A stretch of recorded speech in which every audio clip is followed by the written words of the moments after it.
show of hands, how many folks have a horse trailer? Great. A lot of folks probably throwing rocks at me. Let's get started. What makes a horse trailer safe? I thought this did. It gets them from point A to point B. It must be safe, right? Who the heck is this guy?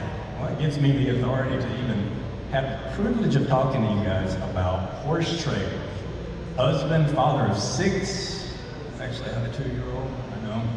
Grandfather of 3, inventor of the safe tack reverse. My dad and I started building horse trailers 30 years ago. We founded Double D Trailers. And Brooke had a brainiac idea last year or the year before. She said, Daddy, why don't you write a book about horse trailers and just try to help folks make better decisions? So that's what we did. We don't sell it, we actually give it away. So honest to goodness truth about horse trailers. And fun fact, man, I've always wanted to be a pilot since I was a little kid. We'll get back to that. So it didn't start with just me, founded in 1997, myself and my dad on the end. And then at some point, Dad stepped out and my brother came in to help me, and he and I had the privilege of working together for many years.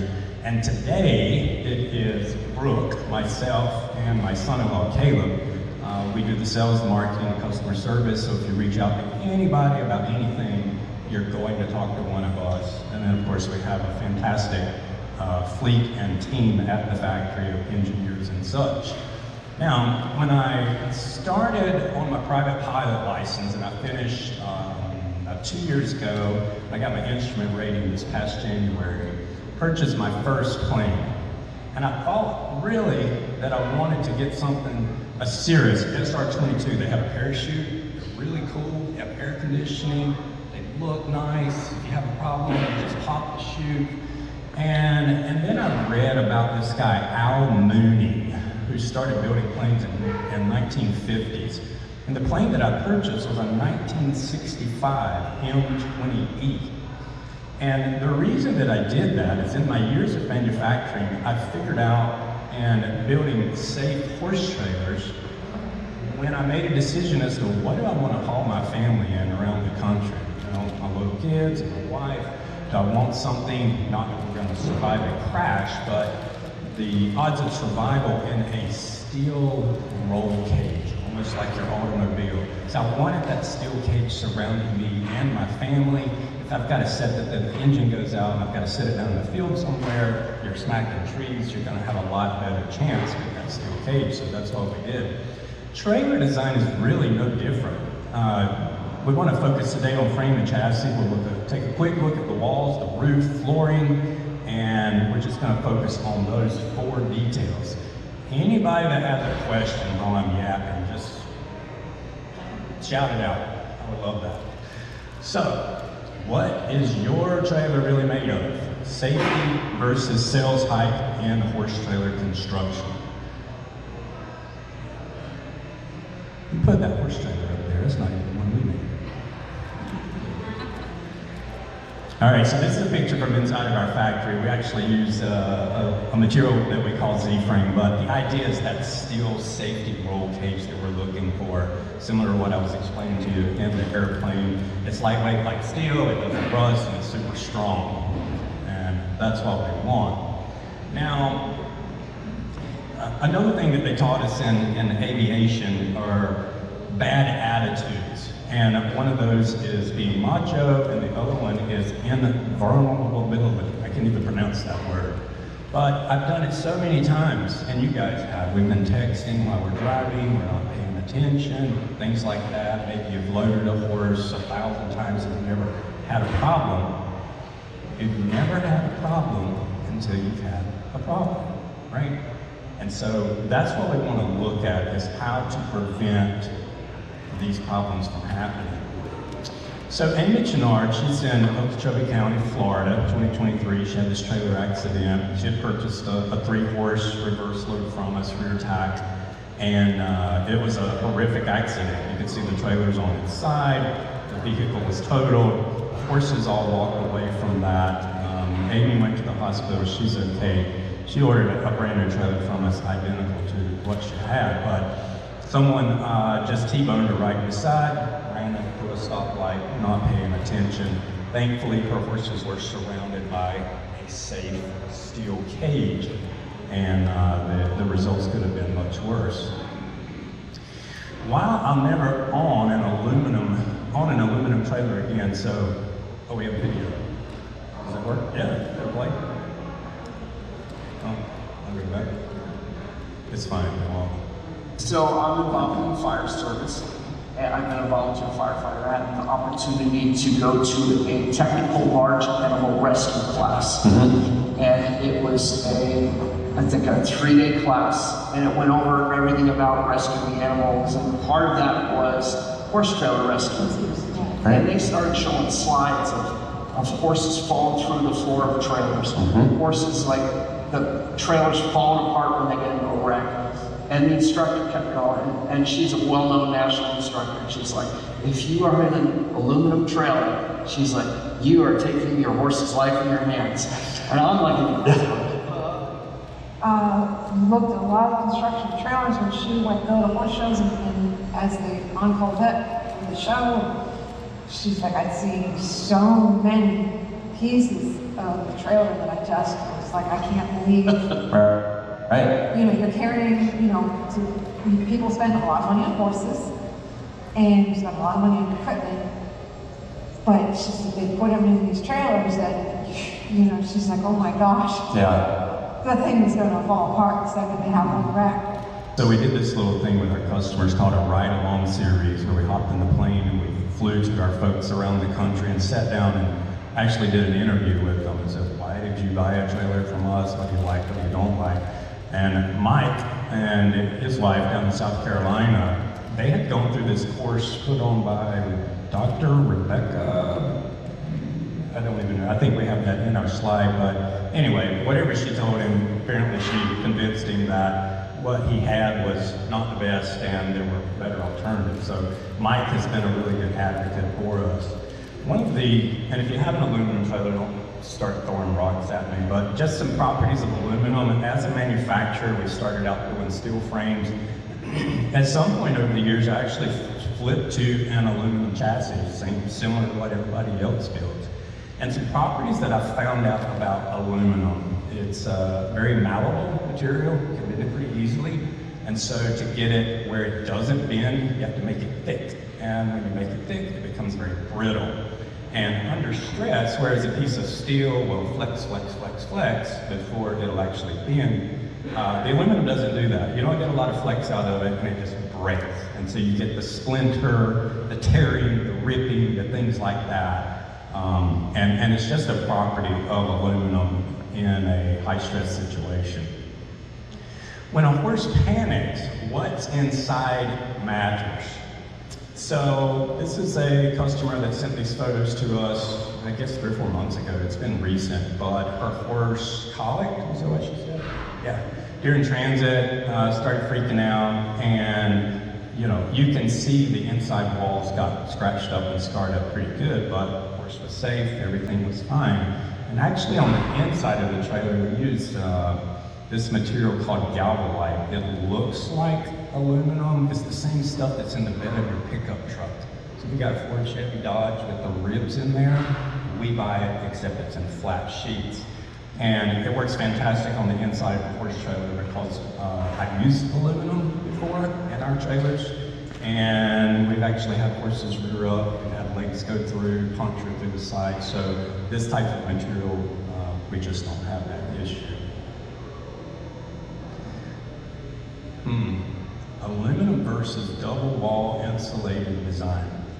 So if you have a trailer currently and you walk into it and you can see all the ribs like that, that means the roof is what's called mill finish aluminum. Mill's the shiny stuff, the natural looking. It gets to a temperature of approximately, we did a test one day where I walked inside of a trailer on our lot and I stuck a thermometer up top and I watched it go up. It was like 148 degrees. And we kept the camera rolling and walked into a trailer that was insulated and it went down to 120. So what you are surrounding your horse with makes a tremendous amount of difference on the comfort. Not in addition to structural and safety and things like that, but temperature control. How much heat do they build up? How much vibration? Another property of aluminum is it's a fantastic conductor of heat.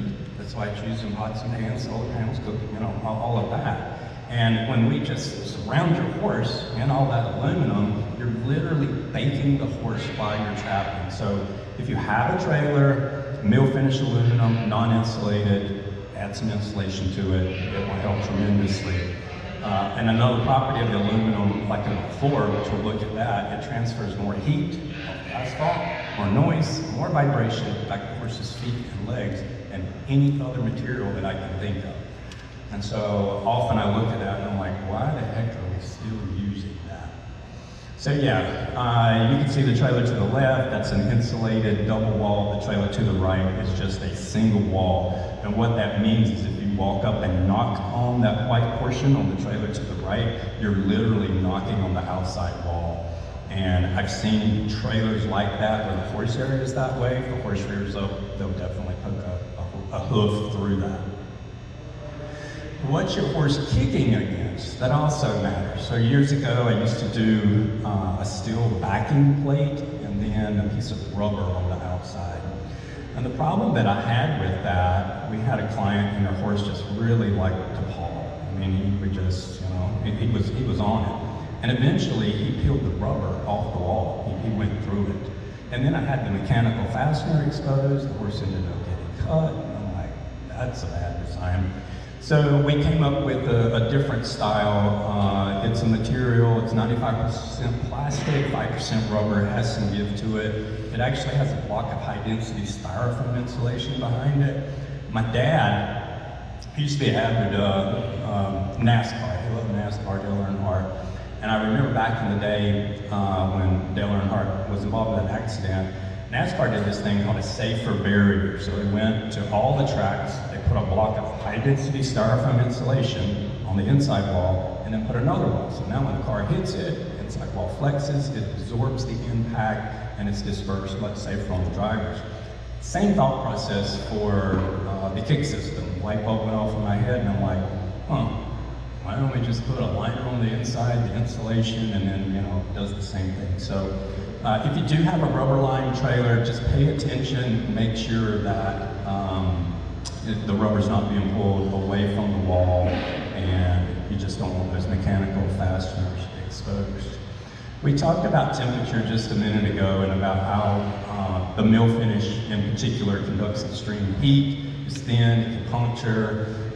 It also leaks. I was at a show one time, and a lot of manufacturers, and I've used this, so I'm not dogging other manufacturers, but they advertise solid seamless roof, and you climb up on top, and it actually has a seam around the entire perimeter of the roof. So if you have that, and if you have this style roof, you will have it. Just make sure that you keep that sealed. The material that we use today, and what I like, and other manufacturers use it, I think in Turnbow, probably Hawk, used to be Trailhead, Equisphere, Balance Ride, our brand. So a lot of manufacturers use a similar technology to where it's a fiberglass roof. I like that because fiberglass is one of the better insulators. Your home is insulated with fiberglass, so it's super cool. It doesn't leak. It's very quiet, very forgiving if a horse rears up against it as well. So if you're looking to purchase a trailer, find something with a fiberglass roof in it. They're fantastic. It's been one of the best roofs that we have built. The floor on the left. So I traded for a trailer sight unseen back in the day, and I think it was a Featherlight. Nothing against Featherlight. But a client in Georgia, she ordered a new trailer from us, and we delivered it. Driver picked it up, brought the used one back to the factory. I go out, start taking pictures of it, lift the mat up to take a picture, and I could see the ground, I could see the holes through the floor. So it was a very expensive repair job, and the trailer was only about 5 or 6 years old. It was fairly new. She had no idea. She had never put the mats back on it. So a lot of folks tend to think, well, it's aluminum, I don't really have to do anything to it. That's not true. It will rust just like steel will do. Only difference is it oxidizes and produces that white rust, where steel's going to produce the nasty red looking stuff. Another thing about aluminum, we talked about it transfers more heat, more noise, more vibration back to horses' feet and legs. So definitely make sure you've got a mat to get rid of the vibration. If you can insulate it, that's even better. But pull your mats out after use, close the floor, let it dry, pull the mat back in. Horse urine and aluminum do not play nice together. So keep it clean, you'll be fine. The flooring that on the right, that's a product called Rumber. It's like lumber with an R.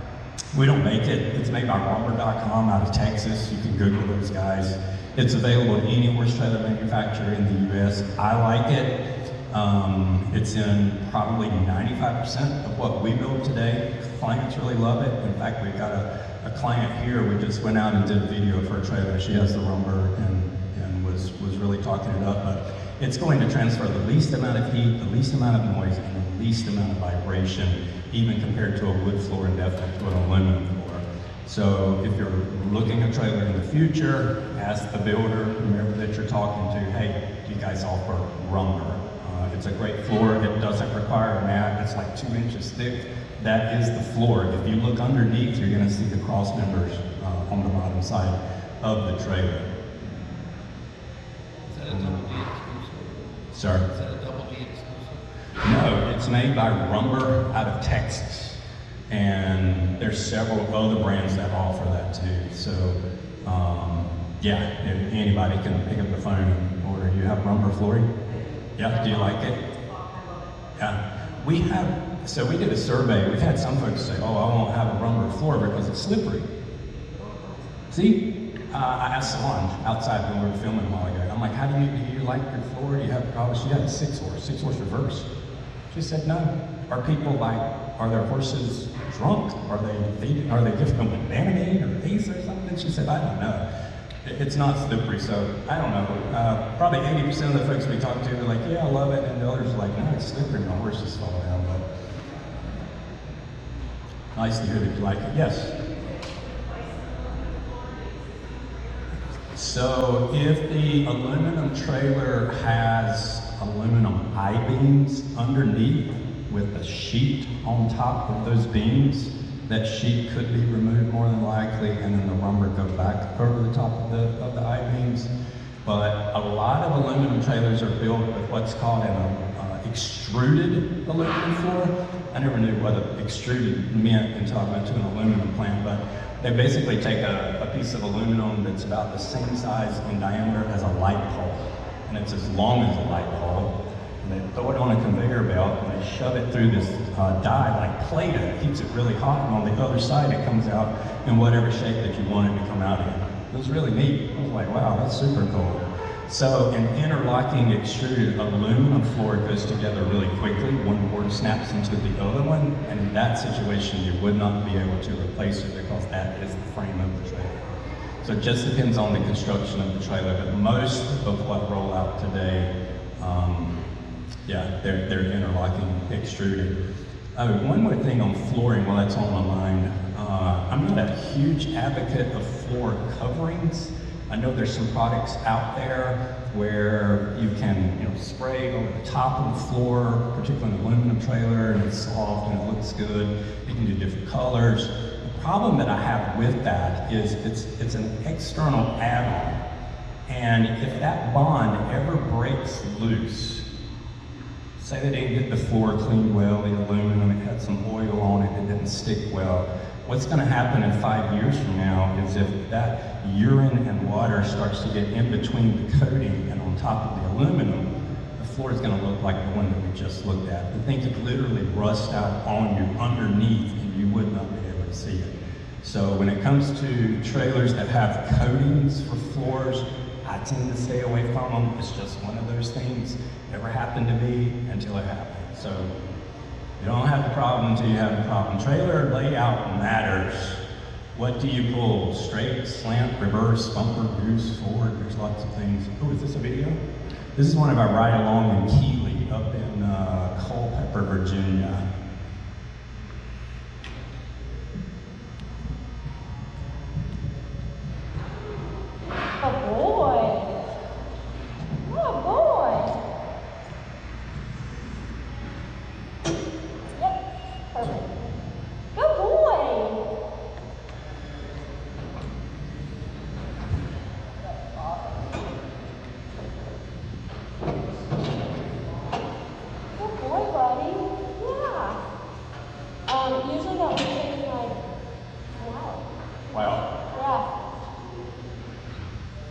Yeah, so a lot of folks reach out to us for a reverse load.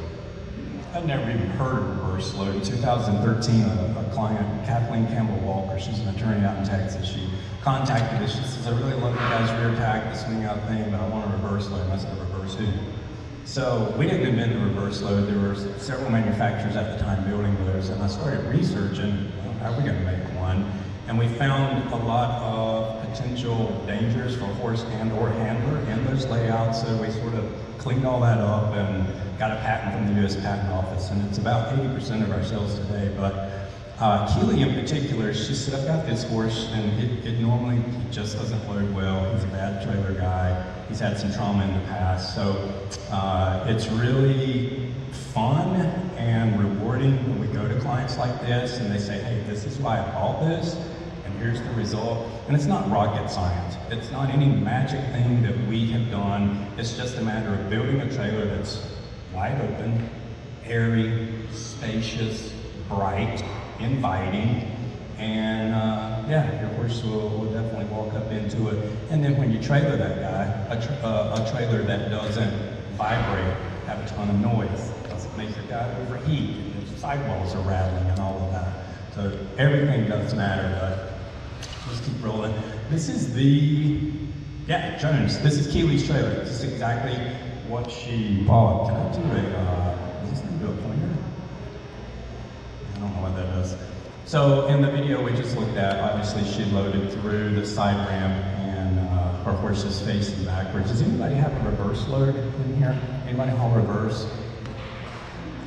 So yeah, so with this layout, you can walk in through the side, horse faces backwards, and then they walk out the back door. Yeah, we actually have an extra divider. If you saw in the video.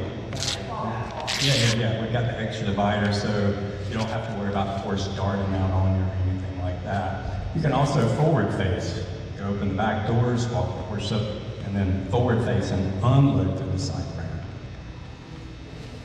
So apparently, when Kathleen was telling me about this, she says, yeah, the Journal of Vet Behavior back in 2012, they did an independent study and did all this research, and they measured cortisol levels and blood and measured how many times the horse moved and all of these things. And the bottom line of their result was horses haul with less stress in a rear-facing configuration. Oh, well, how cool is that? I don't know why, but they do. And another thing that we've observed, you guys have probably seen it too, if you haul a horse in your trailer, pull the divider around, untether, give them the option to do whatever that they want to do, they'll almost always turn at a slant, rear end facing toward the direction of travel, head facing away from the direction of travel. There's a lot of theories on why they do that. I have no idea. I've never asked a horse. This is the trailer that we saw that was in the accident, Amy down in Florida. Layout is what we're talking about, and a lot of three-horse trailers in particular, especially when it comes to slants, some folks will shy away from those because you lose that independent access to the center horse. So if you've got a guy that colics during transit or spooks or what have you and gets down, you need to stop, do a quick offload. With this layout, with a double side ramp, you can access the first horse, second horse, or third horse, all independent.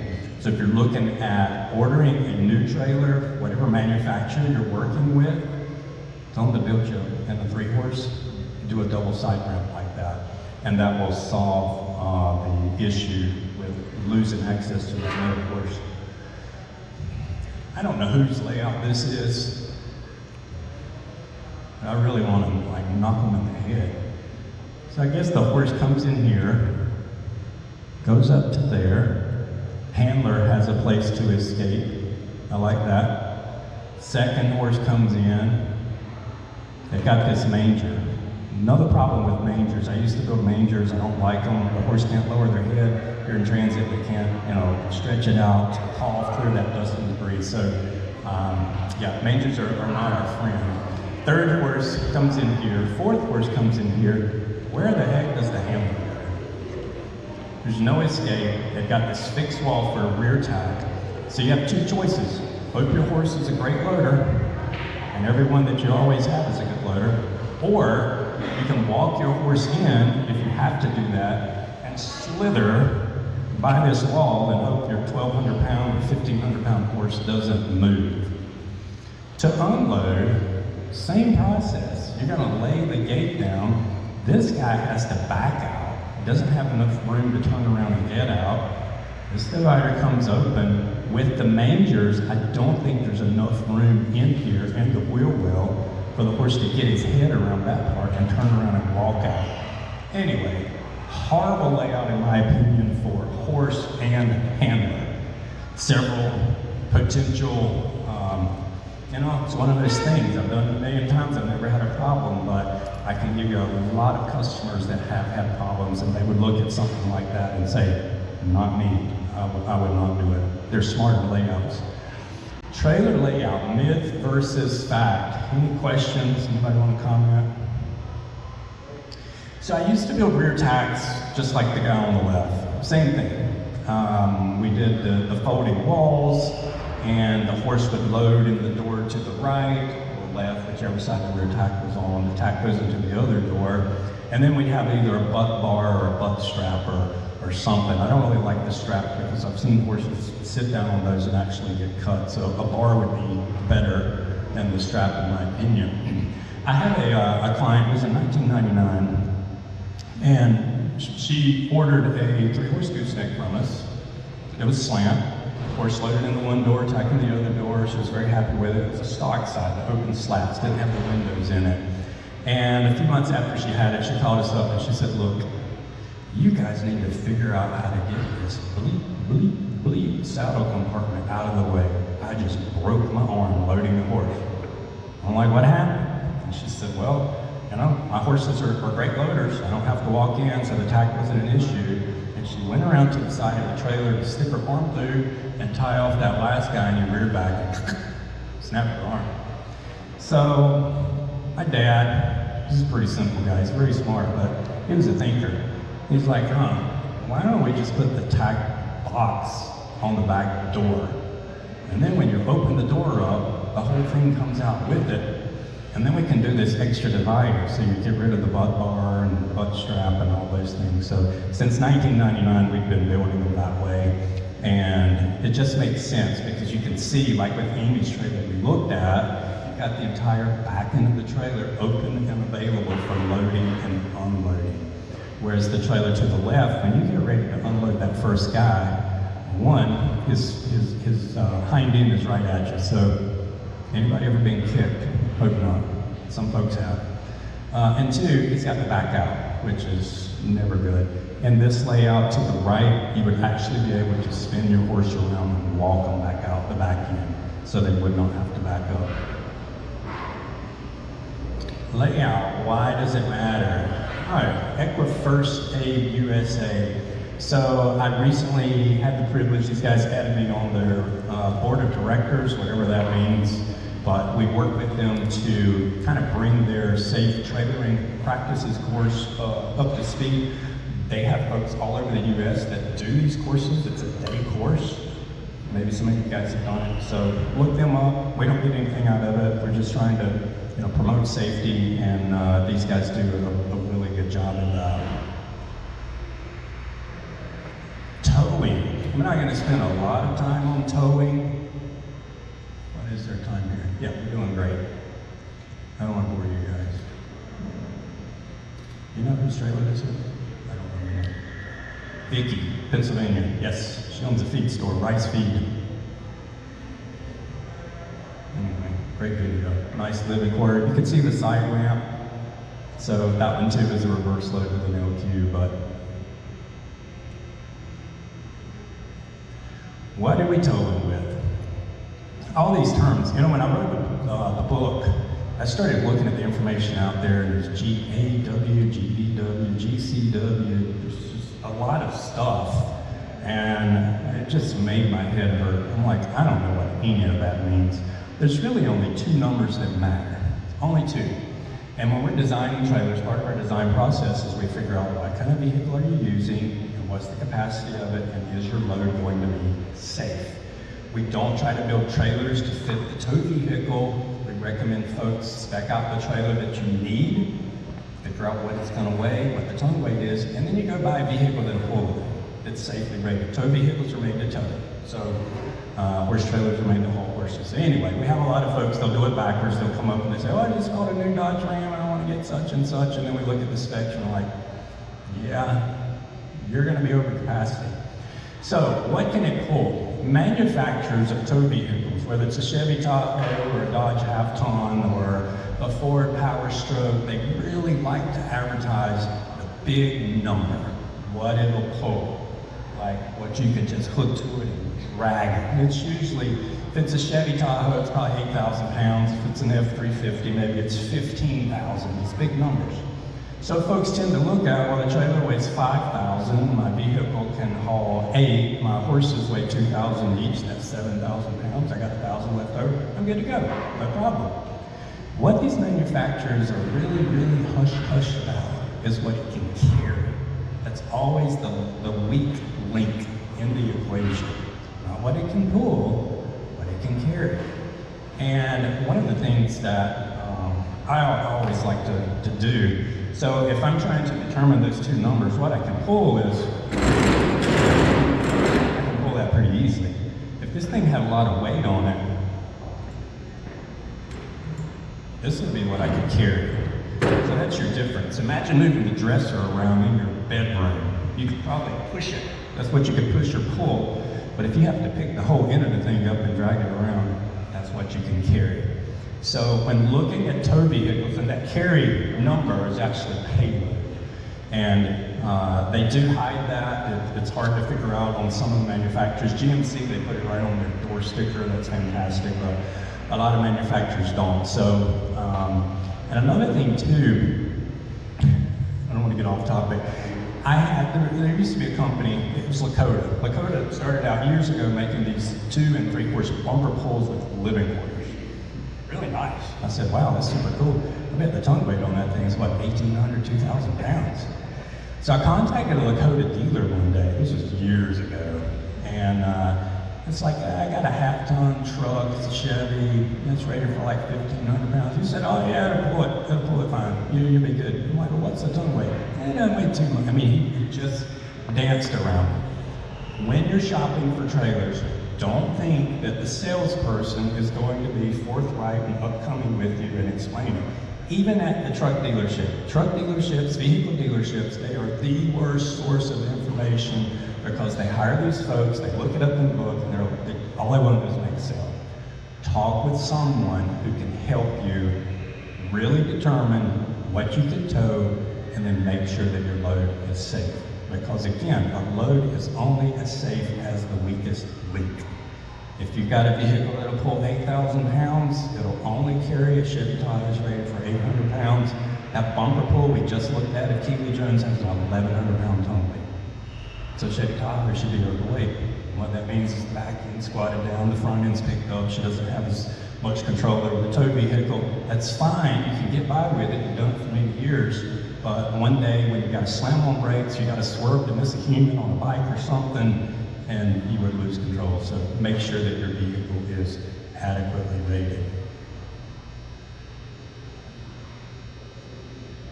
We actually do help a lot of folks buy many other brands of horse trailers. They'll come to us with specs and questions and towing, and we're happy to help with all that, whether we sell something or whether we don't. Before you leave, I think we can go to the table and the back. QR code, scan it with your phone. Oh, this one doesn't work? Okay, go. I got the right one there, got the right one right there. All right, so Brooke's gonna hand out papers, just catch us at the back table when you leave out. But yeah, you can sign up, we'll mail our book to you, you can read that. It's not a promotion book. This young lady over here, she came up before the show, and before the presentation, she's like, I loved your book. The book is phenomenal. Last year, they had a whole pile of them, and I've gotten so many comments from all of them. We gave away 10,000. See, 10,000 books last year. it's a lot. That was a lot. It was a lot. That was a lot. I signed a lot of They were books. so useful. They did all that you saw on the slideshow. It hit almost all those topics. He's got a few new ones that I think you introduced today. But what a worthy book, and it looks like if you want to give them your address, we'll send you that safety book, and you'll love it. It's an easy read.